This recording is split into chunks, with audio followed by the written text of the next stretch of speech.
The first bomb was placed in this car outside the Skandar home. The household identified as Christian by the writing on the black mourning banner. The family of Saad Edward Skandar presents it as they relive the nightmare that has become their lives.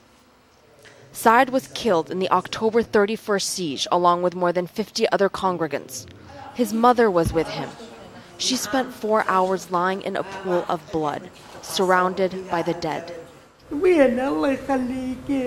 I kept saying, "Where is my son? Please tell me, where is my son?"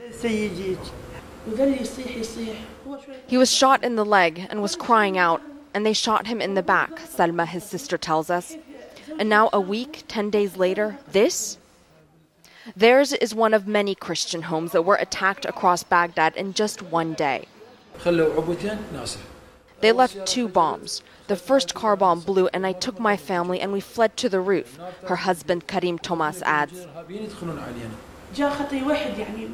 There was one of our neighbors who came, Salma recalls. He was one of the men who carried my brother's casket. He came to help, to put out the fire, and the second car blew up.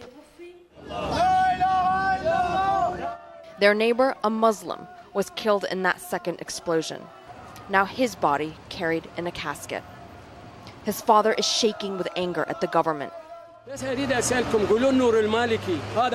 I just want to ask you, tell Prime Minister Nouri al-Maliki, is this acceptable? His voice trembles with rage.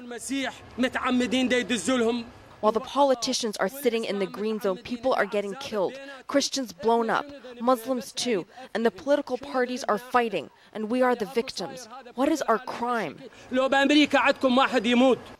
The government hasn't made any public statements about the attacks, but has condemned such religious violence in the past. They have yet to convince Iraqis that they can protect them in the future.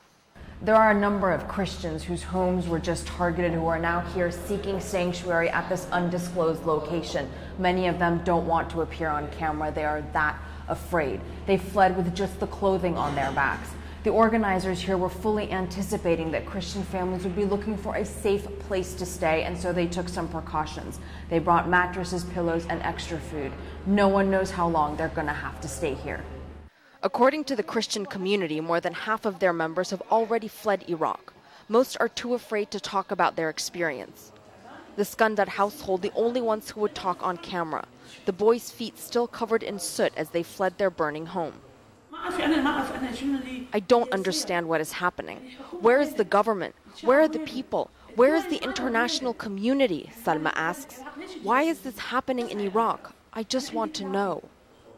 Terrified, they, like all the families we met, are pleading for help to leave Iraq, the country they love, but can no longer call home. Arwa Damon, CNN, Baghdad.